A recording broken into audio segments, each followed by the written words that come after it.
Ian Victor Silva Cordeiro Souto. Seus pais? Meus pais são Inácio e Hermane Wagner Cordeiro Souto, conhecido como Maninho de Sergi aqui. Sim. E minha mãe é Neide Jorge da Silva, conhecida como Neide de Flaviano. Principalmente ao lado do meu pai, Sim. são pessoas que estiveram sempre ligadas ao comércio de algodão, Sim. né, e à política principalmente. Sim. Me fala um pouco dessa linhagem da tua família aí, voltando no tempo um pouco. Você, teu pai, seus avós, até onde você puder ir. Me conta um pouco dessas histórias. A parte da família do meu pai, que é a mais conhecida aqui, né, que Sim. são os Cordeiros, o que eu tenho de conhecimento, que é transmitido a mim pela minha avó, Sim. Severina Cordeiro Souto, é a infância dela, né, lá na fazenda Cachoeira, fazenda que faz parte do município de Pedra Lavrada e que era sede das propriedades de Antônio da Cachoeira, Sim. né, Antônio Cordeiro Souza. E aí a gente sabe que ele foi um homem que tinha muitas posses, Sim. né? Os filhos dele negociavam com o algodão, era da época do ouro do algodão, que eu chamo, era o ouro do Nordeste, que eu considero o ouro branco do Nordeste, né? E aí, no começo do século XX ainda, eles não eram tão ativos na política. Sim. Na região da gente, os mais ativos, na cidade da gente, que hoje é o nosso município, os Vasconcelos eram bem mais ativos na política. Sim. Né? E com o passar do tempo, com a influência e com as amizades, eles foram entrando. Sim. E aí um irmão de minha avó, João Cordeiro Sobrinho, foi quem teve um grande destaque. Enquanto Pedra Lavrada era distrito de Ipicuí, ele foi prefeito de Ipicuí por 2 vezes. Né? Inclusive na história da emancipação de Pedra Lavrada, a gente trabalha muito as ações dele para a emancipação de Pedra Lavrada. Né? João Cordeiro Sobrinho, junto com Eugênio de Vasconcelos. Sim. E aí a gente faz essa relação de 2 grandes famílias, né? Os Vasconcelos e os Cordeiros, para a emancipação e o desenvolvimento de Pedra Lavrada. Né? Todas essas duas, a gente vê muitos relatos, né, que eles eram os grandes empreendedores de algodão e os grandes políticos da cidade. Sim. E aí eu estou com um amigo lá do Rio Grande do Norte, Ismael, e um amigo também chamado Luciano Canuto, que gosta muito de pesquisar genealogia e essas coisas todas. E eles estão pesquisando a história da família, né? Da família deles, inclusive pega a família Cordeiro. Sim. E aí eles estão para lançar um livro, é um material inédito ainda, né? A gente não pode divulgar muito. Sei como é. Né? Pode só citar, mas não pode. Mas pelo conhecimento as conversas que eu já tive com um amigo Ismael, a gente já conseguiu pegar 8 gerações dessa família Cordeiro, né? Da linhagem que passa por mim até o meu filho. 8 gerações? 8 gerações. A gente já conseguiu fazer Sim. a ligação de fato entre eles. Sim. Então, a história da família de vocês vem bem de longe nesta cidade e também na região, né? Porque, inclusive, eu que sou da região também, eu conheci alguns personagens, inclusive na política, e a cidade em que eu moro, Soledade, tem muita gente ligada a essa família. E, por sinal, uma família bem intelectual, tem muitos poetas, tem professores, tem bastante políticos, etc. É verdade. Ian, tu nasceste aqui mesmo em Pedra Lavrada? Nasci em Pedra Lavrada, sou natural de Pedra Lavrada. Tua infância foi aqui na cidade ou na zona rural? Quando eu nasci, com 7 meses de idade, eu fui para Goiás. Fui para Brasília e vivi em uma cidadezinha pequena em Goiás até os 2 anos. Sim. Aí retornamos e a gente foi morar, meus pais e eu, no sítio Caldeirão de Baixo, aqui no município de Pedra Lavrada. Aí eu vivi no Caldeirão, interliguei muito, morar na cidade e no sítio. Eu vivi lá até os 6 anos, aí vim morar na rua até os 8, aí voltei para o sítio até... Eu sei que balanceou muito e eu vim de vez morar na cidade com 12 anos. Né? Então eu tenho minha infância 80% na zona rural. Na zona rural, certo. Então você tem um certo vínculo com o rural, com o campo, né? Trabalhei. Meu pai é pecuarista. Teu pai é pecuarista? Ele cria gado, já tentou criar ovelhas algumas vezes. Sim. E aí eu cresci nisso, na vida de gado, né? Sim. Minha infância foi Então você ser teve... cuidador de gado. Então você teve uma participação na lida do gado também, na lida do Não, campo. era diariamente. Ele já me acordava cedinho, 5 horas, para tirar o leite. Sim. Eu ia ajudar ele a tirar o leite, já ficava lá para pastorar o gado, né? Nas épocas quando parava de chover. Ele continua lá na zona? Ele continua. Sim. Ele continua. Meu avô também mora lá. Teu avô? É, o pai dele, no caso. Sim. E é longe daqui da cidade? 8 quilômetros já aqui. Uhum. Ah, então você tem apesar de você ser um cidadão urbano hoje, suas raízes estão fincadas lá no sítio Caldeirão. Sim. E seu pai ainda vivencia a vida lá, né? É, meu pai é pecuarista ainda, vende leite, né, cria gado para corte. Rapaz. E então seus primeiros estudos já foi aqui na cidade, não? Foi, estudei no primário, eu estudei na escola Francisco Ferreira. Sim. Fui para o Maria Helenita, Vasconcelos Carvalho, e voltei para o ensino médio. No mesmo prédio que era o Francisco Ferreira, hoje funciona o Graciliano Fontino Lordão. Né? E aí concluí meu ensino médio em 2015 e fui para Campina Grande. No mesmo ano. Terminei o ensino médio, terminei em dezembro, já fui em dezembro mesmo para Campina. E aí não ingressei na universidade no ano seguinte. E aí comecei a trabalhei no Atacadão. Trabalhei de empacotador no Atacadão lá, na saída para Água Seca. E trabalhava também na Rainha dos Copos, porque hoje é a Rainha dos Copos. É o que esse começo? É uma indústria, uma fábrica de copos, desses copos personalizados que a gente faz para aniversário, para eventos, essas coisas. Eu trabalhava na fábrica. Sim, voltando um pouquinho, depois nós voltamos para onde estamos. Tu tem irmãos? Eu tenho 2 irmãs. 2 irmãs. Mais nova ou mais velha? Mais velha que eu, todas duas. Uma, minha irmã, meu pai e minha mãe, é Bárbara. Sim. E uma só parte de pai, é Evelyn, que é mais nova. E aí tu és casado, já tem um filho? Já tenho um filho, né? O nome do meu filho é Afonso. Afonso, esse nome é muito forte na região, né? Aqui teve outras pessoas com esse nome na região. Inclusive Afonso Cordeiro Agra. Afonso Cordeiro Agra, né? Era um grande pecuarista da região, grande comerciante, né? Era. Sim, aí você está se graduando em História. Aí quando eu passei o ano trabalhando lá em Campinas, eu continuei estudando, né? Para entrar no Enem, para entrar na universidade. E aí fiz uma pontuação melhor e consegui entrar na primeira chamada para História, lá na UEPB, no campus de Bodel Congo. E quando eu entrei no curso de História, aí minha paixão pela cultura foi só aumentando. Né? Ali a gente abre os olhos, de fato, quando você está numa graduação, você tira muitas coisas, tira muitas vendas dos seus olhos. E foi muito importante para a minha vida, está sendo muito importante para a minha vida, a graduação no curso de História. E aí quando pode falar. Eu, continuando no curso de História, comecei a voltar meus olhares para a Pedra Lavrada. Porque para mim, eu gosto de trabalhar isso até quando eu sou convidado para dar aula, ou uma palestra, que já está acontecendo, eu levanto uma inquietação. É melhor você se conhecer primeiro, para poder conhecer o mundo, né? Você tem que criar a sua base. Primeiro eu já dizia Sócrates, né? Conhece-te a ti mesmo. Conhece tuas limitações, conhece tuas características. Você não pode querer conhecer algo, nem alguém se não se conhece, né? Não, e aí na academia a gente tem um núcleo de pesquisa de história local, que é o NUPEL, e o laboratório de arqueologia e paleontologia da UEPB.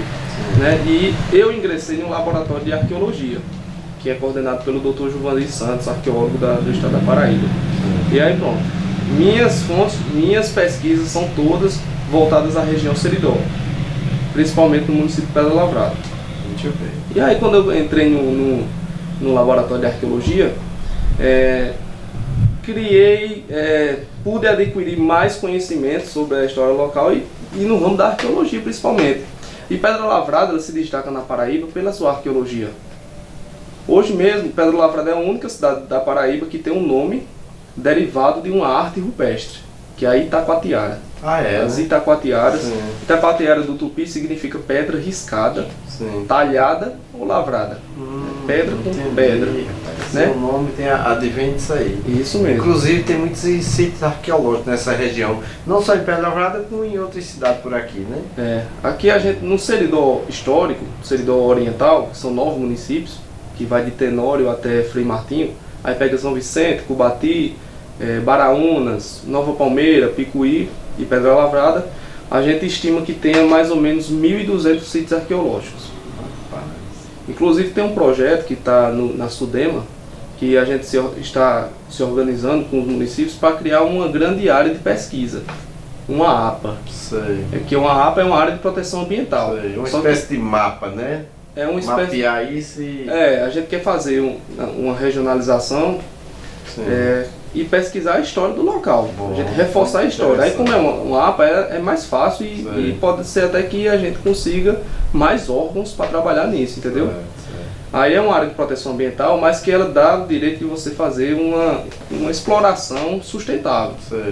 Porque normalmente uma área de proteção ambiental, aí pronto, se para de mineração, fecha para tudo. E a nossa, ela tem maleações que dá para você fazer uma extração de madeira ainda, da algaroba. Tem como você fazer uma extração mineral, entendeu? A nossa, ela é cheia de algumas cláusulas. Sei como é. Né? E aí a gente já estima que existam mais de 1.200 sítios arqueológicos na região. Que informação interessante. Então sua profissão de fato hoje é o quê? Hoje eu estou na frente do Departamento de Cultura e Turismo no município de Pedra Lavrada, né? Na gestão do atual prefeito Tota Guedes. Sei. O que levou você a essa função foi esse seu lado explorador da cultura, do turismo, da geografia, esse campo histórico da região, né? Deve ter sido isso aí que levou, né? Com certeza. Como eu já disse, aumentou minha paixão pela cultura, né? A cultura local, quando eu entrei no curso de História. E aí eu comecei a fazer trabalhos voluntários, né? E criei um grupo. Criei um grupo que, primeiramente, era um grupo de lazer, aí depois se tornou um grupo de pesquisa. Né? E hoje a gente abrange várias áreas, que é o União Caatinga. Vamos falar, isso é um projeto, né? Esse projeto que foi você que criou. Foi. Me fala, se aprofunda aí nisso aí, que pra mim o foco é isso aí. Se aprofunda nesse projeto aí. Eu entrei no curso de História em 2017, final de 2017. Né? Aí quando eu comecei a ter vários conteúdos, várias referências bibliográficas e pude notar a importância que Pedra Lavrada tem para a história, não só da Paraíba, mas a história do Brasil, e que a gente não tinha explorado ainda, eu, me inspirando em um grupo da cidade vizinha, eu disse, vou fazer... Rastros e Pegadas de Nova Palmeira. Nós estamos agendando para né? Na região já tinham trilhas na Caatinga de Picuí e o Rastros e Pegadas de Nova Palmeira. Aí eu tive a oportunidade de fazer uma trilha com Rastros e Pegadas. Aí eu vi, né, que o pessoal já tinha mapeado mais de 12 sítios arqueológicos. Na época que eu fiz a trilha, eles tinham mapeado 12. Hoje eles já vão com mais de 30. E aí eu disse, Pedra Lavrada tem um potencial muito parecido, né? E por ser a terra da arqueologia, a gente tem que se empenhar nisso aí também. Aí comecei, falei com o pessoal lá, falei com uns amigos daqui, que são Iraelson Robson, Wellington Vasconcelos, Wesley Cordeiro e Ítalo Silva, e a gente começou a fundar a União Caatinga. Que aí a união consiste em quê? Consiste na união das áreas do conhecimento para desenvolver Pedra Lavrada. E a nossa área, nosso ambiente de atuação é a Caatinga. Né?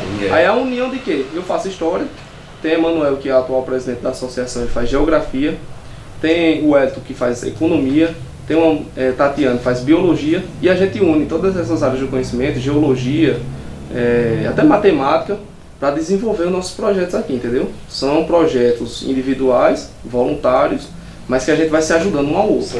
Emanuel tem um projeto bacana de geografia, aí eu entro com a parte de história, a menina já entra com a parte de biologia, a gente já produz... Fazendo uma espécie de intercâmbio ali, né? É isso mesmo, a gente já produz um artigo científico, a gente já faz uma indicação para um livro, alguma coisa do tipo. E aí eu comecei fazendo o seguinte, Pedra Lavrada tinha 14 sítios arqueológicos catalogados nos registros, inclusive nos livros históricos. Desses 14, 8 são do Complexo Arqueológico Cantagalo, né? E aí minha infância foi na zona rural, eu já tenho muita habilidade em viver. A vivência com... Né? A vivência na caatinga, na seca. Conhece bem a caatinga, Sei. Subir rocha, essas coisas todas, sei. Passar em brecha, essa resenha toda. Sei. E aí a gente decidiu, olha, vamos mapear os sítios arqueológicos que a gente tem inicialmente no município de Pedra Lavrada e vamos registrar e catalogar e fazer uma espécie de inventário. Sim. Serra das Flechas tem quantos sítios arqueológicos? 10, não sei o que, tem dessa tradição, daquela tradição. A gente começou.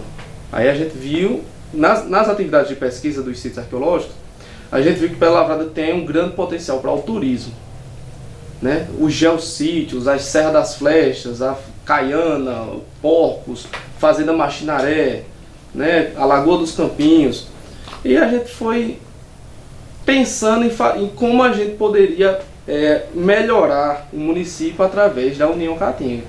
Né? A gente já começou a produzir trabalhos históricos, levantamentos históricos. A gente já é hoje uma grande referência no que se trata de história de Pedra Lavrada, né? E aí a gente pensou numa problemática. Pedra Lavrada é uma cidade que infelizmente não tem muita oportunidade para dar aos jovens. É verdade. Né? Como a maioria das cidades do interior. As cidades pequenas têm esse problema.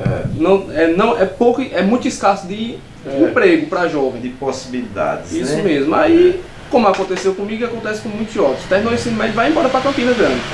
Ou para João Pessoa ou para outra cidade. Questão de sobrevivência.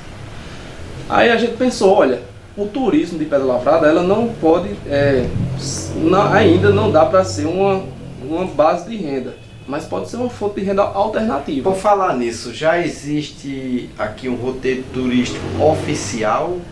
A gente já na prática já existe isso? Na lei também? A prefeitura já reconheceu? Não, ainda não. Ainda não, só na prática, não na lei. Na lei ainda não. A gente tem uma das trilhas mais completas já para aí, que é a trilha da Serra das Flechas. Muito famosa, muito falada. Muito famosa, e lá é uma riqueza. A gente já levou a mesma pessoa 10 vezes lá. Ela sempre volta, que é louca. Já existe caravanas que vêm de fora já existe pessoal de Campina Grande, João Pessoa. Conhecer a Serra das Flechas. Sim, às vezes vem uma pessoa sozinha de Recife para conhecer a Serra das Flechas. Aí aqui, quando essa pessoa chega na tua cidade, tem alguém para acompanhar ela? Para levar nesse roteiro? Tem. Aí, como eu estava dizendo, a gente pensou que o turismo podia ser uma fonte de renda alternativa. Sim. Inicialmente na questão da condução. Né? Eu tenho, a partir do laboratório de arqueologia, eu fiz uma amizade com o Denis Mota de Oliveira, que é guia lá em Ingá. Sim. Né? E aí ele foi me orientando, quem me orienta na questão do guiamento de turistas e como trabalhar, sabe? E aí eu vi que as potencialidades daqui é muito grande. E eu comecei a trabalhar essa questão da gente guiar turistas pelo município. Sim. E aí eu fiz, por exemplo, a trilha da Serra das Flechas. Eu fiz uma leitura de todo o material que tinha disponível da Serra das Flechas, né, para a gente ter o que contar, para a gente saber a história do local. Meu amigo Emanuel fez um levantamento de toda a referência bibliográfica que tem sobre a geografia, sobre a mineração daquela trilha, e a gente vai juntando. Bioma Caatinga, mineração, história, tudo para enriquecer, para dar conteúdo à trilha. Arqueologia, né? E aí a gente começou a preparar o pessoal da União Caatinga para conduzir os turistas, para guiar os turistas aqui, entendeu?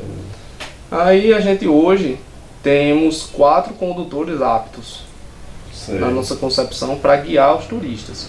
E mais 2 que são apoio. Você já tem uma página na internet divulgando esse roteiro turístico? Tem, a gente tem o www.uniãocaatinga.com.br, o site, a gente tem o Instagram, União Caatinga, a gente tem o Facebook, a gente tem uma página no YouTube também, que a gente coloca nossos documentários, nossas entrevistas. Porque a gente faz a pesquisa histórica e a gente está começando a fazer a pesquisas nas fontes primárias. Por exemplo, você já ouviu falar na Índia da Serra das Flechas? Já ouvi falar. A Índia Aparecida da Serra das Flechas. Já ouvi falar. Mês passado a gente entrevistou um sujeito que esteve na captura dela.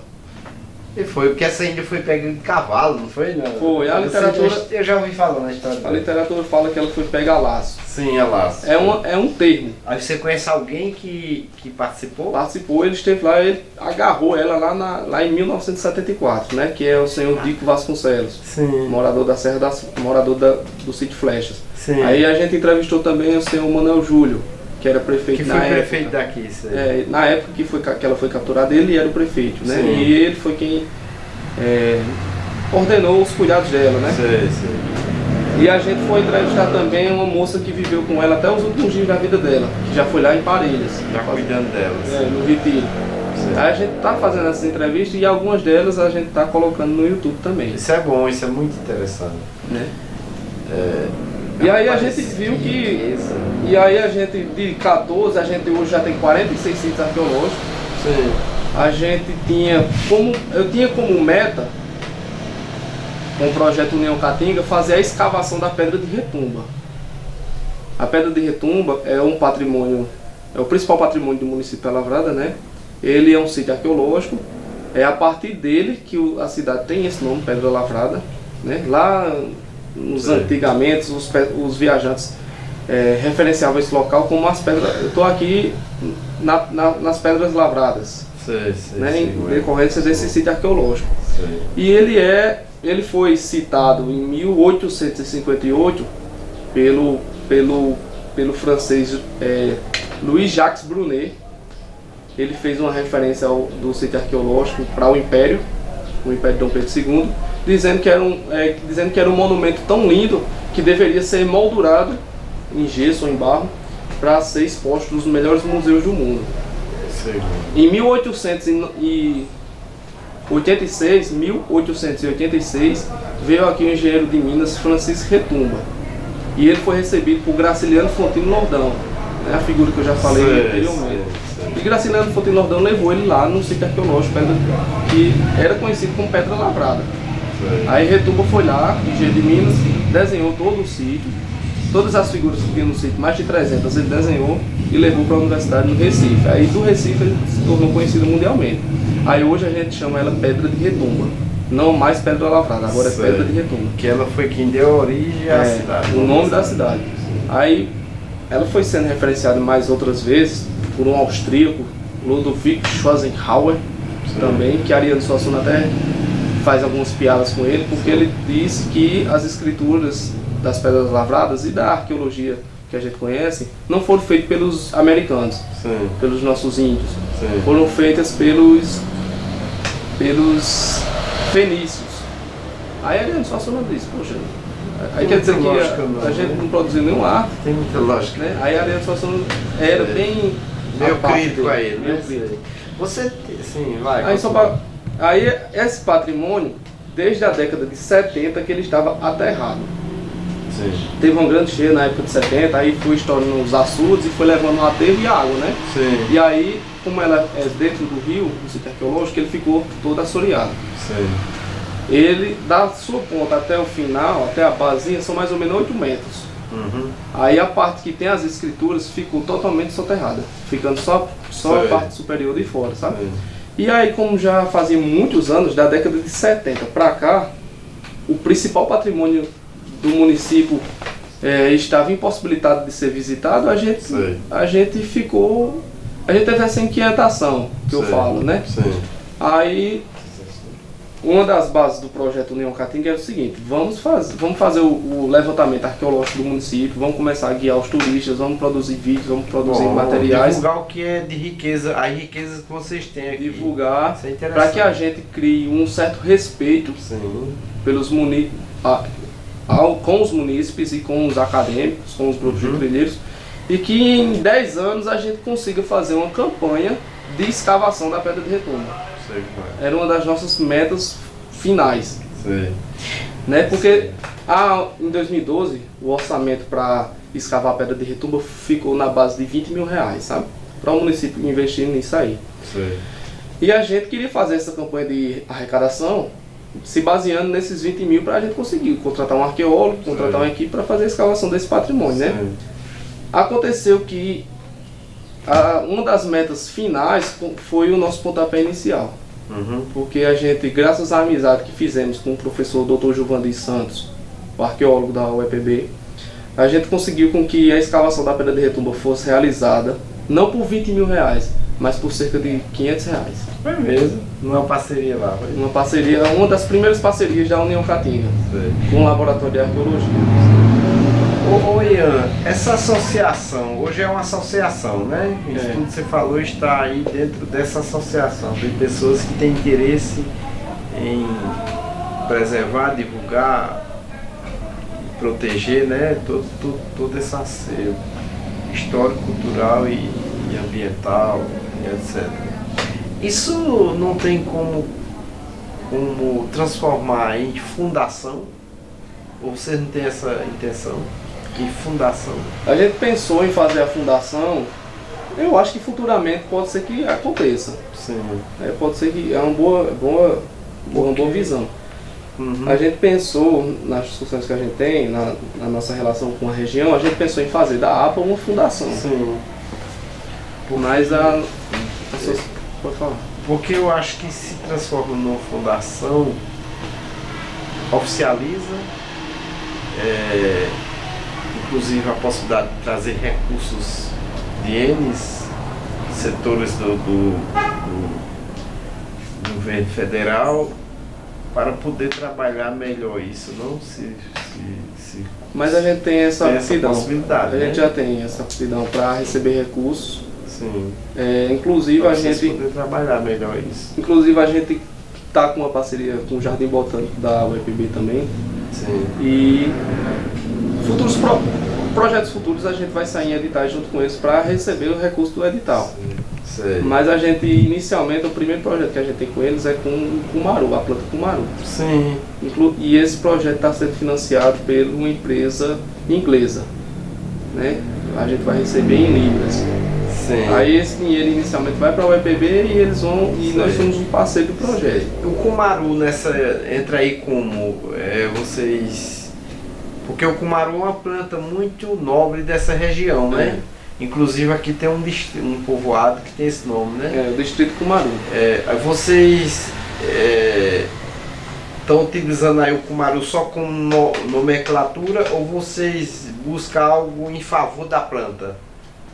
O cumaru, para o mundo, Sim. é uma das poucas plantas da caatinga que está em extinção. Sim. A caatinga é o único bioma 100% brasileiro e é o que é menos estudado, é o que é menos pesquisado. E muito rico. E muito rico e variado. Para o mundo, o cumaru é uma planta da caatinga e que está em ameaça de extinção, né? Mas só que a gente sabe que tem várias outras plantas que estão ameaçadas. Mas, buzeiro, né? Mas inicialmente o mundo sabe que o cumaru está ameaçado. Sei.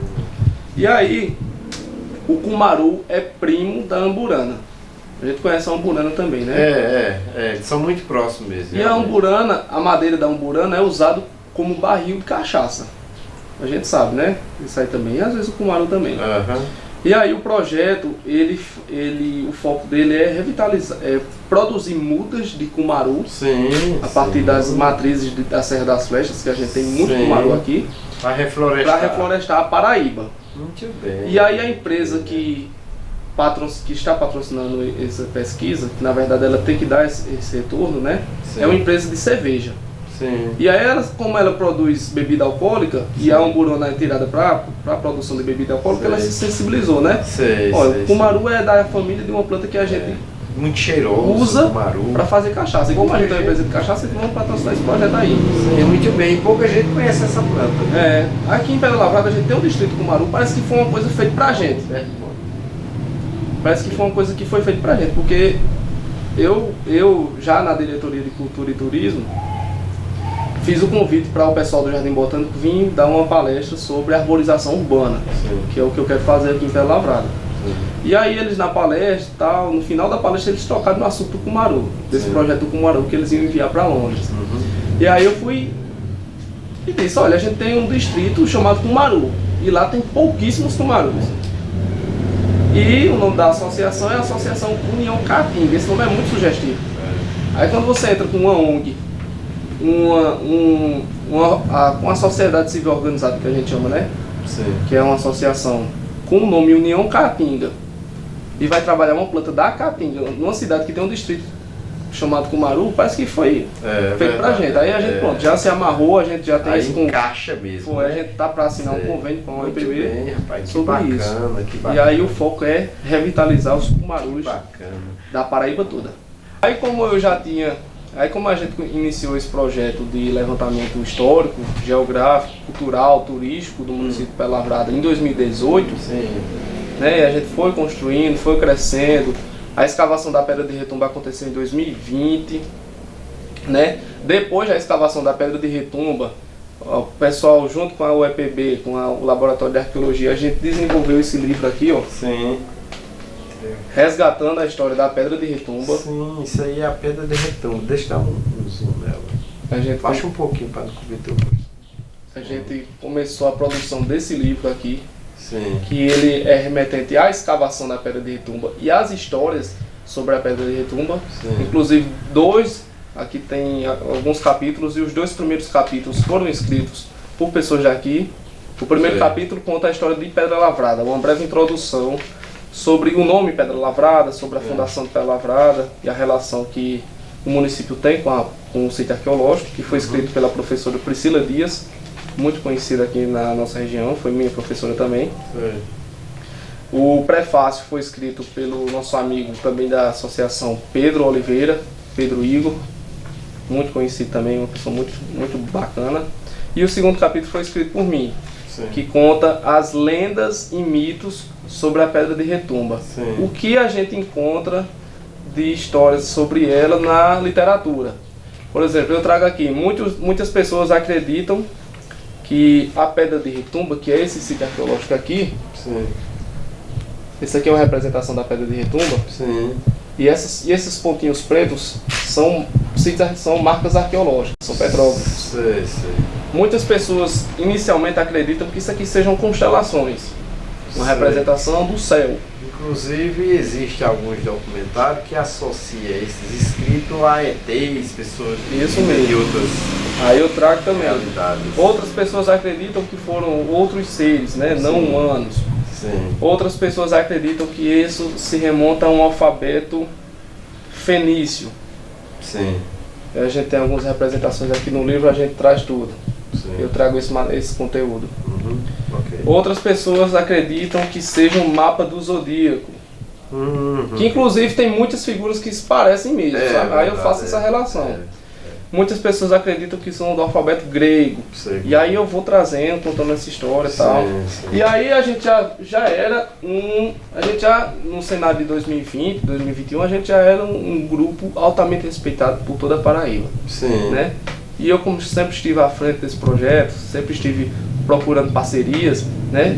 Antes de entrar na prefeitura, a gente já tinha feito parceria com a 4ª Gerência de Ensino, que aí a gente está trabalhando com 20 escolas estaduais, né? A gente já tinha parcerias com os outros grupos de trilhas da Paraíba toda, com a Universidade Estadual da Paraíba, com o Instituto Federal da Paraíba, com a UFCG, com tudo, né? Inclusive a gente tem citações já em 2 livros, né? Citando os trabalhos da União Caatinga, 2 livros publicados mesmo, e está para sair o 3º. E aí, como eu sou um rapaz que gosta da cultura mesmo, já dancei quadrilha, já fiz tudo.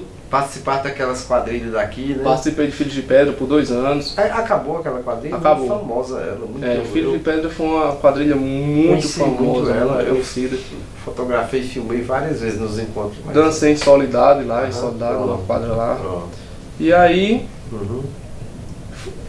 teve essa atração, né? Que teve até uma enquete nas redes sociais sobre quem seria o nome mais adequado para a cultura de Pelavrada, para o turismo, aí colocaram lá. Isso foi na formação lá do governo, tá? E aí eu fui convidado para assumir o departamento de cultura e turismo. Que bom. Né? E aí a prefeitura tem algumas políticas, alguns incentivos nessa área de cultura, de turismo? Olha, inicialmente quando eu entrei, eu já fiz já comecei a fazer uma espécie de inventário sobre o que temos. Que aí é o cadastro de artistas e grupos culturais de Pelavrada, né? Tem lá no site da prefeitura. Você que é artista e tem o seu grupo cultural, você se inscreve lá, porque aí eu faço a seleção depois. O que eu tenho de artesão, de músico, de cantor, de banda, de repentista, eu faço uma espécie de um mapa, né? Eu faço um mapa dos artistas do lugar. E vou atrás dos recursos para a gente realizar eventos. E aí quando eu adquiro esse recurso, eu já sei como eu posso investir. Sim. Eu sei se eu tenho um desenhista, se eu tenho um artista plástico, se eu tenho um teatro, um comediante, entendeu? Foi meu primeiro passo para a gente saber o que a gente tem de arte, né, de cultura. E aí a gente começou a trabalhar a questão de sarais, né? Porque aí primeiro, não foi, inclusive Maria me convidou, mas a gente já fez 2. Sim. Sim, já foi. E aí a questão do sarai é importante porque a gente mescla muito os nomes consagrados da cultura de Pé Lavrada, como Milton Galdino e como Chico Rock, com nomes que estão surgindo agora, né? Então, cada um faz uma apresentação de 4 músicas ou 20 minutos, e aí a gente movimenta toda o pessoal que gosta dos mais antigos, que gosta dos mais novos, vai dando vez aos mais novos, né? Vai dar uma oportunidade deles se conhecer. E o trabalho também está sendo feito como uma espécie de base para que a cultura de Pé Lavrada comece a ser trabalhada de forma institucional. Porque quando eu cheguei lá, os registros que tinham do Departamento de Cultura de Pé Lavrada, os últimos tinham sido feitos em 2013, né? E eu entrei na gestão em 2021. Então tudo estava atrasado. No Sistema Nacional de Cultura estava atrasado, o Sistema Estadual de Cultura estava atrasado, turismo, nunca ouvi falar, Pé Lavrada nunca ouvi falar em turismo, né? Nas instituições. Para o governo não existe turismo em Pé Lavrada, né? E aí eu comecei a criar isso aí, né? Com um apoio, sempre o apoio do meu orientador e chefe do departamento do Laboratório de Arqueologia, professor Giovanni Santos, né? Que sempre me deu uma orientação para ter um contato muito bom com o pessoal do IFAM, que é o instituto que organiza a cultura do Brasil. E o IFAEP, que é o estadual. E aí a gente vem realizando sarais, né? A questão do turismo a gente avançou muito, né? Com estrutura turística, e a gente vem sempre tentando dar mais foco na criação da base mesmo, de fazer Pé Lavrada uma cidade apta a receber recursos para desenvolver a cultura. Fazer juiz à história isso dela, mesmo. E a localização, ela é bem localizada, né? Tem muita história. Me diz aí, vocês têm ou pretendem criar um calendário cultural a partir da sua gestão? Sim, a gente tem, pronto, inicialmente, o ano cultural de Pé Lavrada, ele começa no dia 13 de janeiro, né, que é o dia da emancipação. Esse ano a gente pôde trazer para palestrar aqui o Paulinho de Cabaceiras, o autor do hino de Pé Lavrada, né, uma pessoa muito importante, já está imortalizado na nossa história, né, que é poeta, que é cordelista, que é um dos fundadores do Instituto Histórico e Geográfico do Cariri. A gente trouxe Fabiana Águeda de Picuí, que é escritora, já escreveu 3 livros muito bons sobre a história da região, né, porque Picuí abrangia toda essa região. Pertencia ao município de Picuí, Cubati, Pedra Lavrada, Nova Palmeira, todas essas cidades. E quando se fala Picuí do século XX, a partir de 1959 para trás, a gente pega Pedra Lavrada e essas questões todas, né? E ela veio também dar a palestra. E eu convidei também o padre João Jorge Hitler. Sim, falando nisso, você tem um livro aí, né? Que é autor desse livro aqui, que foi o livro que me fez me apaixonar pela história de Pé Lavrada. Esse aqui foi o primeiro livro de história que eu li, né? Antes de entrar no curso, né? Minha avó tinha um livro desse, e lá no sítio que ela mora eu li o livro e fiquei com vontade de enriquecer esse material aqui, né? Esse material conta a história de Pé Lavrada desde que Pé Lavrada pertencia aos municípios do que hoje compõe o Rio Grande do Norte. E aí ele não conta só a história da paróquia não, só que a história de Pé Lavrada ela está envolvida com a história da paróquia, né? Porque tem aquela questão de construir uma capela, a partir da capela foi construindo casas e casas, foi virando povoado, foi virando uma vila, foi virando um município, né? A maioria das cidades pequenas foram construídas ao redor. Essa região nossa teve uma participação muito forte das igrejas, isso né? Mesmo. Igreja católica, né? Isso mesmo, e ele conta muito sobre a arqueologia também, tanto que todas essas figuras pretas aqui, esse pontilhado preto, são referências às Itacoatiaras de Nossa Senhora da Luz, como fala Paulinho de Cabaceiras, né? Ian, eu fico me perguntando, Como é que este padre João Jorge, ele não é daqui, não é do Brasil, ele é europeu, ele chegou aqui e consegue escrever um livro desse, com uma história tão rica? Como é que ele fez? Ele teve alguns colaboradores, deve ter sido? Eu sempre soube, né, que a formação do padre é uma formação bem rígida, né? O padre, ele tem que ter um conhecimento profundo, não é um conhecimento básico, ele tem que ter um conhecimento profundo sobre antropologia, sociologia, história local e teologia, né? E a cidade de Pedra Lavrada é uma cidade que está localizada no Seridó, e o Seridó Potiguar fazia parte da Paraíba, né? E essa região é marcada por ser uma região que abrigou os cristãos novos, que são os judeus que se diziam católicos para não ser perseguidos, né? Os judeus sempre foram um povo perseguido. E o conhecimento do padre João Jorge Hitler, ele com certeza teve um conhecimento sobre os cristãos novos, né? Sobre o catolicismo, que ele fala, o catolicismo moreno, o catolicismo que ele fala nesse livro. E aí, como ele viu também que a Paraíba é um livro em branco, doido para que alguém escreva sobre a história dele, e ele se pôs, né, na situação de vou contar a história da Paraíba. É tanto que todas as igrejas que ele vai, ele deixa uma contribuição escrita, ele escreve algo. Né? Muito interessante isso. Aí ele faz parte da Sociedade Paraibana de Arqueologia, né? Quando eu estava lendo os materiais que eram produzidos por padre João Jorge, por Thomas Oliveira, que também faz parte, por Juvandir de Souza Santos, também faz parte, eu sempre vi referências sobre o padre João Jorge Hitler, que é holandês, né? O padre holandês, inclusive, já foi padre aqui em Pedra Lavrada, inclusive foi ele quem casou meus pais, né? Foi. No casamento da minha mãe com meu pai, ele era o padre, né? Então ele deixou essa bola de ouro, que eu posso chamar de bola de ouro aqui, que me inspirou e pode inspirar outros historiadores do município, né? A gente está com uma geração muito boa. Eu sempre digo que essa geração que a gente está agora, com as pessoas que a gente está... Bastante jovens se interessando por tudo isso, né? Pela história, pelo... Eu sei que na frente vai existir um choque. Lá em 2018 surgiu um grupo que mudou a história. Né?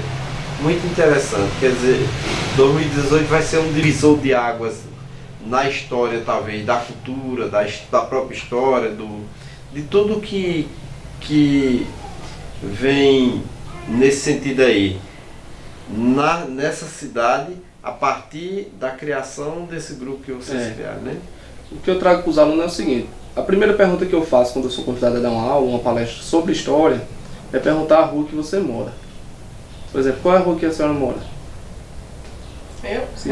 Prefeito Inácio Claudino. Inácio Claudino? O que foi que ele fez de tão importante para ser Ela não sabe, nomeado? Mas eu sei. Ele foi prefeito de Soledade. Então, você está indo pelo caminho. A rua começa a contar uma história porque ela foi nomeada a partir de alguém que fez parte da história. De alguma forma, uma contribuição, né? Porque normalmente, com certeza, muito interessante isso, seu olhar, essa sua observação. Aí tem, por exemplo, Praça Eugênio, hoje eu moro na Praça Eugênio Vasconcelos. Né? Quem foi Eugênio Vasconcelos? Eu sei que Eugênio Vasconcelos foi um comerciante do algodão, foi prefeito de Picuí também, né? É de uma grande família de Pedra Lavrada. Sim. Minha mãe mora na rua João Poder Sobrinho, que também foi na mesma época de Eugênio Vasconcelos, também foi prefeito de Picuí. Então isso aí nos leva a pensar, a partir dessa sua observação, que você pode começar a estudar a história a partir do seu endereço. Isso mesmo. E nos livros de história a gente vê muito, quando se fala de história, pré-história e arqueologia, a gente vê muitas pinturas e gravuras e artes rupestres da Europa, da França e da Espanha principalmente. Só que a gente esquece que aqui em Ingá tem o principal sítio arqueológico de Itacoatiara do mundo. E que, segundo Gabriela Martins, arqueóloga da UFPE, aqui em Pedra Lavrada tem o segundo sítio arqueológico mais importante do mundo da arte de Itacoatiara. A gente tem um complexo arqueológico que, na minha concepção, é um dos principais do Brasil. A gente encontra 3 artes rupestres, 3 tradições de arte rupestre em um único sítio arqueológico, em uma única rocha. Seria 3 gerações, né? 3 gerações, uma datada de 8.000, outra de 5.000 e outra de 2.000 anos. No mesmo local. Na mesma rocha. Né? Isso aqui é uma coisa rara de se encontrar, né? Então por que a gente vai estudar pré-história e Arthur Peste da Europa? Por que a gente não estuda daqui? Sem passar por aqui. Primeiro teria que começar por aqui. Inclusive a gente está com um projeto aí, proposta da vereadora Rossana Costa, de introduzir no currículo do ensino primário a história de Pelavrada. Né? E aí ela me convidou para escrever junto com ela o projeto e a gente vai protocolar essa proposta, porque você já sai do ensino fundamental sabendo pelo menos a origem do nome Pelavrada e o hino de Pelavrada. É uma coisa belíssima, que já faz referência aos pré-históricos, né? Da bravura e da grandeza de um povo, desbravando o mundo novo, surgiu Pedra Lavrada, terra por força da natureza, lavrada pela grandeza de uma civilização antepassada. Né? Isso é uma poesia. Muito interessante. Para quem ama Pelavrada, para quem gosta de Pelavrada, isso aqui já é a base de tudo. Verdade. O descobrimento de Pelavrada e a arte que os nossos pré-históricos deixaram. Eu não sei se a poetisa Maria faz parte desse grupo seu, porque ela já relatou para mim, você falou aí de N locais dessa cidade, desse município, que eu conheço por uma poesia de Maria. Ela faz parte? Tem uma parceria com vocês? Como é? Como Maria é uma filhada minha, né? Sim. Eu converso muito com ela e eu sempre procuro projetos para ela também, para encaixar ela, sabe? Sim. Ela se apresentou nos sarais, ela já faz propaganda para empresas, né? Ela fez uma propaganda com uma empresa de contabilidade de uma pessoa. Eu sempre fico na mentoria dela, dizendo como ela deve se portar, como ela deve fazer, entendeu? Uhum. E aí, nesse verso que ela fez, que ela fala da Serra das Prestes e tudo, foi o que deu uma orientação a ela, que foi o verso que ela fez para o dia da emancipação de Pelavrada. Né? No dia da emancipação, eu pedi para ela fazer um verso e disse, olha, fala sobre isso aqui. Aí ela, na hora ela faz. Se eu mandar para ela 10 horas, 10h30 tá pronto. Rapaz, que menina talentosa. Ela é talentosa. A gente gravou com ela e ela recitou esses versos. Pois é o que eu estou lhe dizendo. A gente está com uma geração muito boa, que vai marcar. Muito interessante. A gente fez para ela cordéis, fiz com ela, inclusive eu até peguei o papel e fui fazer aqui, manufaturar, né? Sei. Para ela vender na semana da padroeira daqui. Sim. E ela vendeu quase todos. Né? Um cordézinho com 8 páginas falando sobre a padroeira Nossa Senhora da Luz.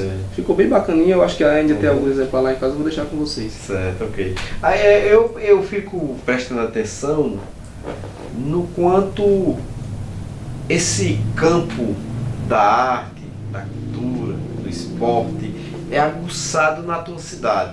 Porque eu conheço muitas cidades e esse trabalho nosso nos leva a conhecer mais profundo. E aqui tem um amigo nosso, eu não sei se ele tem envolvimento com as gestões atuais ou não, que ele é muito forte no esporte daqui. Ele tem uma atuação muito forte no esporte daqui, que é o professor o Biratã. Eu percebo o quanto ele é envolvido no esporte daqui, pelas redes sociais. Entendeu? Então, a gente vê que as pessoas daqui fazem com amor, com prazer pelo que faz, né?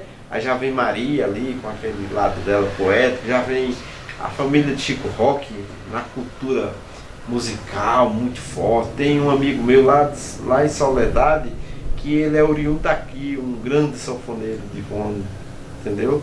Então a gente percebe o quanto a cultura, a arte, a história aflora nas pessoas desse lugar. Eu me vejo no papel, como reforçando o que o senhor falou, de unir essas forças. Muito bem. Porque eu sou um fruto de uma força dessa, né? Eu tenho um projeto que já é consagrado, né, na história da cidade, né, até pela produção do livro, pelo resgate do principal patrimônio, pela criação do Museu Francisco Retumba, que veio depois da publicação do livro. A gente criou o Museu Histórico e Geográfico Francisco Retumba, né, que tem peças da arqueologia coletadas aqui, que são as peças que os nossos pré-históricos deixaram. Tem peças da paleontologia, que são... A paleontologia é a ciência que estuda os vegetais e os animais da pré-história, né? Inclusive a gente tem uma presa do mastodonte completa. O mastodonte é o primo do mamute, Não tem aqueles animais da era do gelo? Sei. A maioria deles viveram por aqui, na última era glacial. Que saço. A gente tem fósseis da preguiça gigante, no filme ela é uma preguicinha, mas na realidade é uma preguiça gigante. É grandão. Né? E a gente conseguiu, muitas dessas peças já existiam no município, só que não se tinha noção da importância que esse material tinha. Eu já cheguei muitas vezes no local onde estavam guardados os materiais e tinha um pedaço de fóssil segurando uma porta. Muitas vezes eu vi isso. E como eu já vinha adquirindo conhecimento da importância desse material, eu pude organizar, né? E ensinar o pessoal a dizer, olha, é importante, a gente não pode fazer isso, aqui é um crime. É né? verdade. E a gente tem peças da megafauna, são milhares de anos a datação. E a gente tem peças também que são os caracóis, que estão fossilizados na Calcedônia, que aí já são milhões de anos. E como é um museu histórico e geográfico, a gente fala da geografia também, e a gente destaca a mineração de pedra lavrada e região, né? E aí a gente tem lá mica, a gente tem feldspato, a gente tem um berílio muito bonito, a gente tem fragmentos de aquamarina, né? Tudo isso nessa região aqui. Tudo tirado de pedra lavrada, é um museu histórico e geográfico, né? A gente começou a montar ele, inclusive há um mês ou dois, a gente conseguiu mais de 200 peças também da megafauna, né? Que são desses grandes animais que viveram aqui, né? A gente, como eu te digo, eu me vejo nesse papel de unir essas forças, porque o município não tem muito recurso. Municípios não têm recurso para investir em cultura. É verdade, cidade pequena. Cidade pequena não tem recurso para isso. E o que é que a gente pode fazer, né? Na questão de gestão, a gente pode dar o apoio. Dá apoio. Né? Ajudar a organizar. A gente tem uma estrutura boa, a equipe é muito boa, a equipe da assistência social é muito boa, a equipe da educação é muito boa, da infraestrutura, do planejamento, a gente consegue se envolver tudo da administração e fazer um bom evento. E aí a gente pega pessoas que têm essas iniciativas e essa vontade e esse amor por fazer as coisas, né? E eu acho que se a gente juntar as forças só tem a crescer e a evoluir mais, porque se for uma coisa individual, chega uma hora que cansa. É verdade. Chega uma hora que cansa e a gente já tem muitos relatos, a gente conhece muitas histórias de pessoas que lutaram, mas não se viram acompanhadas e desistiram. Essa questão da organização, da união, unindo forças, às vezes ela ultrapassa a questão da finança. Às vezes o cara não tem que ter dinheiro, não. De repente a organização, a união das forças, ela funciona mais do que o próprio dinheiro. Às vezes ela se sobressai. E como eu me vejo numa posição que não tenho muito recurso para gastar, né, e tenho muitos talentos por aí soltos, é verdade. Eu quero juntar esse pessoal para a gente criar uma grande potência aqui no mundo. Muito louvável sua atitude. Entendeu, né? Elias, uma das contribuições que eu quero deixar para a Pelavrada aqui, eu sou uma pessoa nova ainda, tenho 24 anos, mas quando você tá começando agora, quando você é da área de história, você já sente aquela questão de que contribuição eu vou deixar para essa sociedade, né? E eu sei que a gente fica marcado na história, eu sei que no futuro, daqui a 100 anos, se existir ainda mundo, talvez alguém fale sobre mim, né? Com certeza vai falar, você está marcando sua cadeira nessa história, né? Nessa fileira. E aí eu quero deixar só mais coisas positivas do que negativas, né? Porque ninguém é perfeito. E aí eu quero fazer parte da geração que fez com que o povo de Pedra Lavrada sentisse orgulho de ser de Pedra Lavrada. Certo. Entendeu? E aí o que é que a gente pode, o que são as nossas bases para construir isso? A gente tem que saber primeiro a nossa história, saber quem foram as pessoas que lutaram por nossa história, né? Saber quais grandes períodos a gente teve no desenvolvimento, né? Saber as pessoas que tiveram grandes influências na nossa cidade, para que a gente saiba se situar primeiro. Pronto. Quer dizer, o que tem em Pedra Lavrada? Eu, na minha situação de aluno da Universidade Estadual da Paraíba, certa vez vi um conterrâneo lá, conversando com um amigo, e um amigo perguntou o que era que tinha de bom aqui, ele disse que aqui só tinha de bons espetinhos de noite, para tomar uma. Né? E como eu te disse, eu fui criado no sítio, conheço a zona rural, conheço a história, conheço tudo. Eu disse, não é só isso que a gente tem, né? E foi a partir dessa inquietação que eu disse, olha, quando perguntarem sobre Pedra Lavrada, a qualquer pessoa, ela vai saber responder. O que é, você é de Pedra Lavrada? Sou. O que é que tem de bom lá? Não vai ser mais essa resposta genérica. né? Eu quero criar na população de Pedra Lavrada esse sentimento, né, de pertencimento. Uma nova consciência, né? E ela saber representar Pedra Lavrada onde quer que ela esteja. Muito né? bacana. Você é de Pedra Lavrada, o que é que tem de interessante lá? Não, Pedra Lavrada primeiramente é a terra do minério.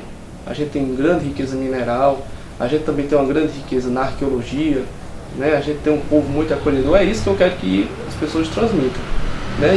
E aí vai pela educação, né? E pela transmissão do conhecimento. É por isso que eu digo que a união dessas pessoas que fazem por amor é o que vai marcar, né, as próximas gerações.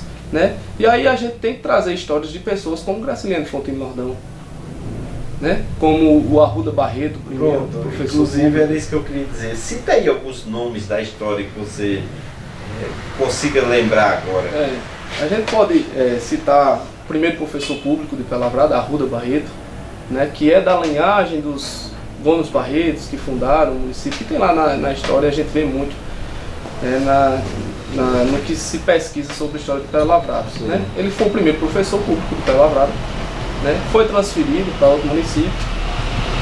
Inclusive ele foi professor de João Suassuna. João Suassuna, que foi presidente da Paraíba. João Suassuna passou por Pedra Lavrada? Não. Quando Arruda Barreto foi embora, ele foi ensinar João Suassuna lá. Sim. Entendeu? Aí são histórias assim que a gente... João Suassuna é o pai de Ariano. É isso foi mesmo. O pai de Ariano. E foi o presidente da Paraíba. O governador da época, né, que chamava de presidente. Na época chamava presidente. Inclusive, Ariano nasceu no palácio. Você sabe disso? Eu vi ele falando que a primeira vez que ele entrou nu. Uma vez ele foi convidado, né? Ele era muito engraçado. Pra ir uma apresentação lá, algum evento lá. Sim. E ele chegou sem a gravata. Sim. E com uma sandália. Sim. Foi o que eu vi falar, né? Sim. Aí quando chegou lá, o porteiro disse, aqui só pode entrar de sapato e com a gravata. Eu disse, mas rapaz, aí ficou aquela resenha, né? Que ele gostava da resenha. Aí ele disse, a primeira vez que eu entrei aqui foi nu, e você tá querendo me empatar de entrar só por causa que eu tô de sandália. Ele era muito engraçado. Aí um rapaz que tava organizando o evento conheceu ele lá de longe e veio e disse, não deixa esse homem entrar, você é doido. Esse é Ariano Suassuna, filho de João Suassuna. Rapaz, eu tinha avisado. Aí tem figuras como o Arruda Barreto, que dos fundadores de Pedra Lavrada, que a gente sabe, da fazenda Itapatiara, que isso aí já é bem batido, né?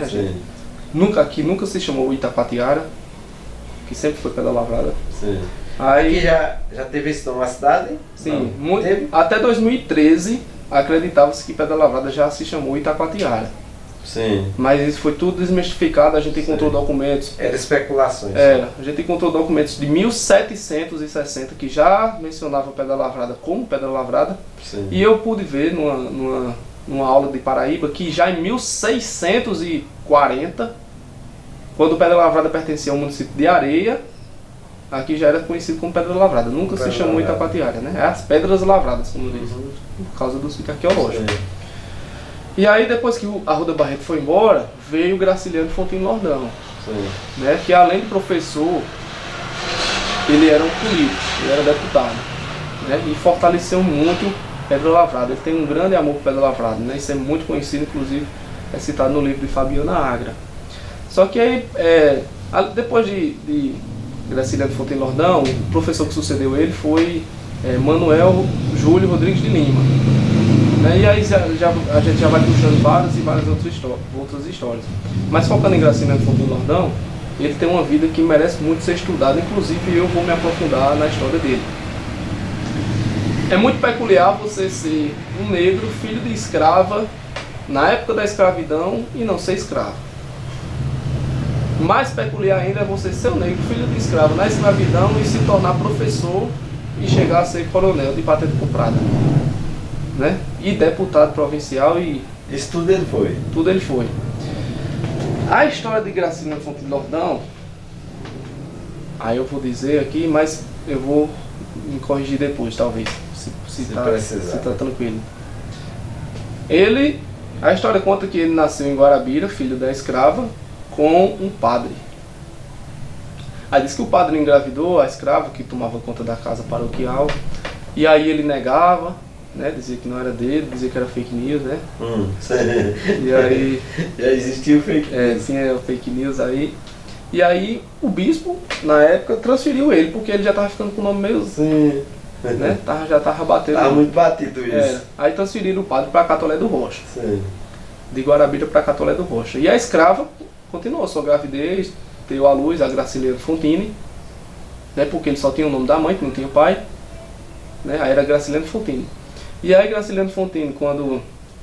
A história conta que quando ele completou mais ou menos 11 anos, o padre veio visitar eles e pediu à mãe para levar ele para Catolé do Rocha. Aí levou o Graciliano para Catolé do Rocha, lá ele deu educação a Graciliano, colocou ele para estudar, comprava boas roupas para ele, se alimentava bem, e foi ter uma vida boa. Até porque a gente sabe que a vida religiosa era uma vida de alta sociedade na época, né? Ainda, no final do século. Que a gente está pegando muito ainda a época do Império, né?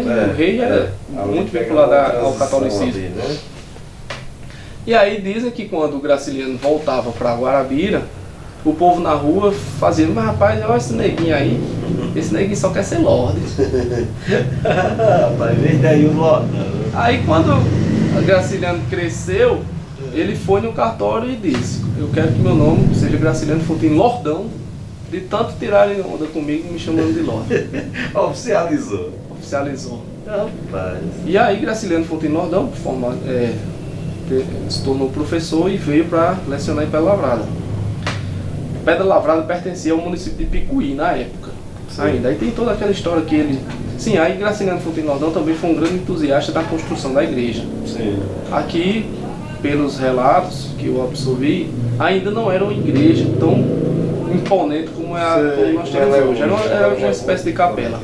E aí ele, com a sua amizade, com a influência, com a sua habilidade de fazer amizades, ele conseguiu juntar recursos e construir a bela igreja que temos, com uma torre. E posteriormente veio ser construída a segunda torre. Seus restos mortais estão depositados na igreja católica, na igreja aqui de Nossa Senhora da Luz. Né? E aí ele foi um grande entusiasta da igreja, ele foi um amante da natureza, um amante da história, que foi ele quem apresentou a Pedra de Retumba a Francisco Retumba. Né? E ele também foi um grande agente político. Né? Uma das ações que eu destaco dele na política foi que na época que ele era deputado, junto com o deputado de Cuité, eles tiveram um atrito, e Cuité era comarca da região, cidade comarca. Sei. E Picuí era distrito de Picuí, de Cuité. Picuí era distrito de Cuité. Uhum. E ele conseguiu na Assembleia Legislativa, junto com um poder judiciário, um juiz, fazer com que Picuí se tornasse município, comarca da região, e Cuité se tornasse distrito de Picuí. Reverteu a situação. Então a gente, como é que um negro, em pleno auge do racismo no Brasil, consegue tantas façanhas? Pois é. Né? E aí ele teve um filho, teve um neto, que era Dr. Lordão, que é mais conhecido na nossa geração, né, por ser mais recente, que construiu uma maternidade na cidade de Parelhas, e os Lordões foram para lá. Sei, então eles se tornaram uma família referente na região. Se tornaram uma grande família, só que aí foram desaparecendo. Sei como é. Não se tornou uma família tão grande como a gente conhece as famílias de cidades pequenas, né? Os Lordões, eles enveredavam muito o campo das ciências, dos estudos, e não da política, né? A influência do Graciliano Fontini Lordão é tão importante na nossa região que ele tem uma escola em sua homenagem na cidade de Picuí, né, que é a escola professor Lordão. Aqui a gente tem uma escola também estadual, que o nome é Graciliano Fontini Lordão. E lá em Parelhas tem a maternidade, que foi o filho dele que construiu, que é a maternidade Graciliano Fontini Lordão. Sim, muito importante. Passou e marcou. A gente falou de vários temas culturais aqui, porque ao meu ver tudo isso que você falou está dentro da cultura, né? A história, me fala um pouco do folclore dessa região. Como existe aqui, é trabalhado o folclore ou passa um pouco despercebido? O folclore daqui é uma coisa ainda que eu tento me basear para construir. Sim. Né? Porque é uma coisa muito pouco batida. O folclore que você fala, qual é específico? É o folclore regional que eu quero falar, tipo os causos, sei, as histórias de assombração, certo, é isso mesmo que eu tava dijas, histórias de caçadores, etc., que isso faz parte do nosso folclore, né? E é muito forte. Inclusive, eu percebo que está ficando meio um pouco esquecido, mas já foi muito forte na nossa região. Foi. Você me fala um pouquinho disso aí, se aqui... Olha, o folclore da nossa região, como o senhor falou, está perdendo força, né? As gerações vão passando e as novas gerações não vão se interessando com isso. É uma coisa que a gente pode observar, não sou eu que estou dizendo. É verdade. Se você parar para observar, você vai entender isso. E eu tenho um projeto que eu iniciei ainda em 2018, e até por falta de tempo, de oportunidade de se encontrar, com a professora Aline Guedes, aqui do município de Pelavrada também. Ela escreveu essa professora. Conheceu? Quero conhecer ela. Ela escreveu um livro sobre Maria Helenita de Vasconcelos Carvalho, que também é uma das personalidades que quem é de Pelavrada precisa saber quem foi, né, e sua influência. Eu estava conversando com ela e um dos projetos que eu tenho pessoais é escrever um livro sobre as histórias de Malassombre de Pelavrada. Por quê, Ian? Por que você tem interesse nisso? Porque nada melhor do que incentivar a leitura de um povo se contar a história desse próprio povo. Seria o maior prazer da minha vida ler as histórias de Malassombre de José Caetano, lá da Serra das Festas. E aí, como eu te disse, as gerações mais jovens não vão se interessando por essa. Inclusive já não sabe mais nada sobre isso. Já não sabe. Ninguém sabe mais, ninguém vê ninguém mais contar um caos e assombração. Ninguém vê, então precisa fomentar isso. E quando esses detentores das histórias morrerem, as histórias vão morrer também. Agora. Né? E o que eu queria com ela era o seguinte, eu disse, Aline, dá pra gente fazer o seguinte, a gente faz as entrevistas, a gente deixa a galera enfeitar o tanto que elas quiserem, porque é o que chama a atenção. Caos tem isso, essa particularidade, sabe? A gente vai escrever tipo um romance, né? E aí, vamos dizer sempre que a gente pegue 6 ou 7 histórias e escreve um livro. E fulano e tal, de ciclano, não sei o que, não sei o que. Publica. Com certeza vão vir outras pessoas querer contar a sua. Você vai resgatar algo que está morrendo.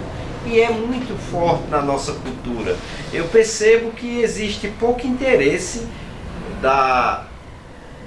do mundo cultural por essa linhagem tão forte da cultura da nossa região, que é o folclore, este tipo de folclore. Isso precisa que alguém, isso não só é aqui não, viu? Na minha cidade, ninguém sabe mais contar um caos desse. E isso foi muito forte na nossa região. Está no DNA da região Nordeste. Isso mesmo. Então precisa que alguém fomente isso, resgate isso, faça uma espécie de deixa eu ver se eu consigo achar a palavra. Vocês falam de arqueologia, alguém vai lá e escava aquilo ali e traz arqueologia para o nosso momento. Aquilo que está lá, às vezes, lá debaixo da terra, né? E então precisa que alguém faça isso com o folclore da nossa região. É isso mesmo. Porque está morrendo. Entendeu? E uma das propostas que eu tenho com ela é o seguinte, eu tenho certeza que quando a gente lançar o primeiro volume, vai aparecer outro. Sim. Eu também quero contar a minha história. Pronto. Vamos contar, sai o volume 2, sai o volume 3. Inclusive, Ian, esse tipo de folclore, ele era muito contado a partir dos cordelistas. Entendeu?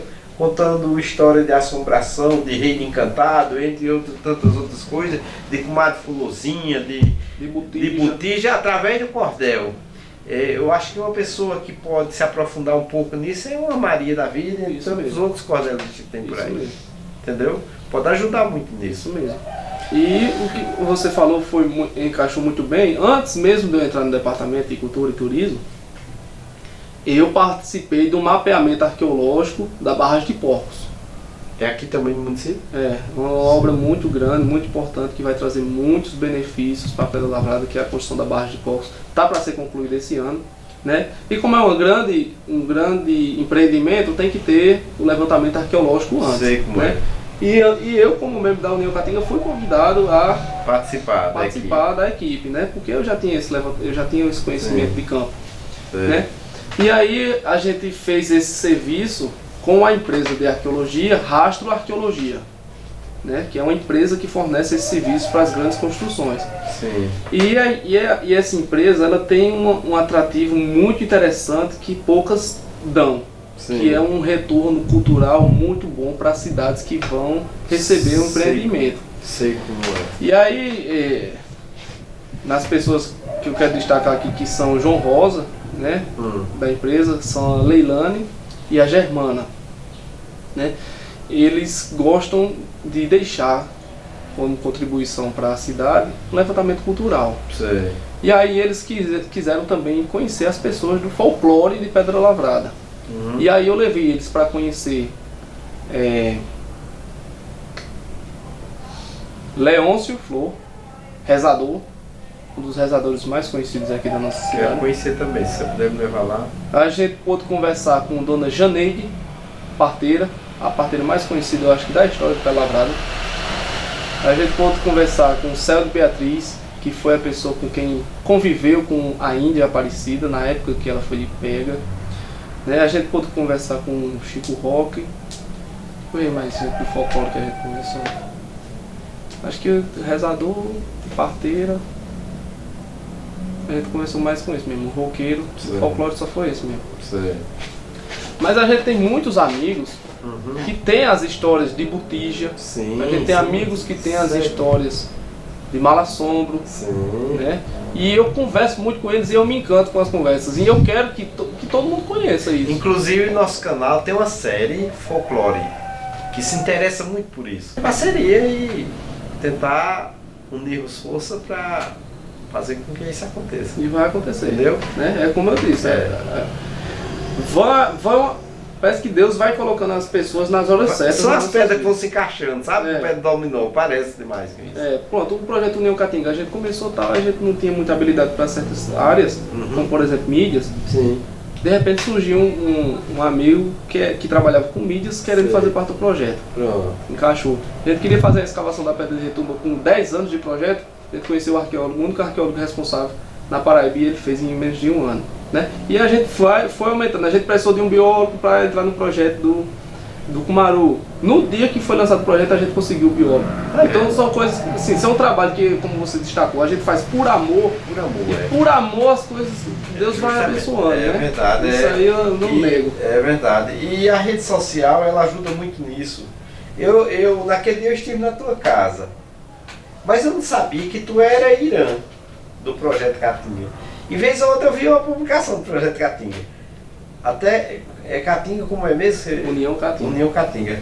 Até que um dia, a semana passada, eu vi quando você postou daquela fazenda, aí eu vou entrar em contato. Esse cara é o cara que eu preciso fazer o elo lá. Não, então, aqui estamos, quer dizer, a rede social, que às vezes é vilã nos dias atuais, também é o elo, é o caminho para a gente se encontrar. E a gente tá... E divulgar essas coisas. E a gente tá encontrando esse pessoal. É verdade. Então... Olha, Elias, como eu venho comentando desde 2018, né, os projetos sociais que eu tenho e que vão construindo, vão me fortalecendo como humano, vão me fortalecendo como cidadão e vão fortalecendo uma geração, que é a geração que eu estou incluído nela, né? É tanto que a maioria das nossas atividades, elas são elogiadas por gerações mais antigas do que a nossa. Porque são pessoas que conhecem a potência, conhecem a riqueza, conhecem a história, mas não tiveram oportunidade de realizar os trabalhos que nós estamos realizando. Então a gente recebe muito elogio de pessoas com 70, 80 anos, 60 anos, que disseram: eu sempre soube da potência que a palavra teve, mas nunca ninguém teve uma iniciativa tão plausível como essa, né? Então parabenizo vocês. Vai fortalecendo muito e a gente vai criando muitas alianças que vão mudando a realidade de muitos cenários, né? Porque às vezes tem pessoas que têm a mesma visão sua, mas tem a coragem. Aí você tem a coragem, aí você vai puxando os outros. É tanto que a coragem, como você falou aqui, eu sempre trago isso para o conhecimento de todos. Quando eu comecei o projeto União Caatinga, junto com os meus amigos, a gente era os doidos das pedras. Lavar os doidos das pedras. Porque a gente ia para mapear os sítios arqueológicos, a gente tirava foto e fazia um acampamento e fazia uma fogueira, e a gente ia do jeito que não tinha uma fardinha, não tinha nada, a gente ia do jeito que... E aí, ao olhar de alguns, vocês eram os doidos. Os doidos das pedras. É verdade. Lavar os doidos das pedras. Quem faz algo diferente sempre é titulado sempre. assim. E a gente não ligava não, porque a gente gostava, né? E aí a gente passou do tempo, fez uma vaquinha e conseguiu comprar uma tirolesa. Aí a gente já começou a fazer a tirolesa, aí já foi. Ei, na próxima eu vou também. O mesmo que dizia que a gente era o doido da pedra. De repente a gente trouxe universidades, grupos de várias cidades da Paraíba, imprensa, e aí já não é mais o doido das pedras. Depois a gente publicou livro, construiu um museu. Estamos tomando conta desse maravilhoso museu também. Adquirimos agora uma sede, né? Graças a... É um prédio público, né? E a gente entrou com um projeto, com uma proposta ao prefeito. A Câmara dos Vereadores aprovaram por unanimidade e a gente está com essa sede por 20 anos, né? Uma sessão de uso. É o museu... Como é o nome do museu? Desse aqui? Sim. Desse que você está falando, esse aqui? Não. O museu que a gente construiu é o Museu Histórico e Geográfico Francisco Retumba. Sim. Esse aqui é o Museu Galeria Joana Cordeiro, né, que é um museu particular que está confiado a nós, da União Caatinga. A gente pegou um prédio agora que a gente vai ser a sede da associação e vai ser o centro de centro de recepção ao turista. Né? A gente vai receber os turistas ali no centro.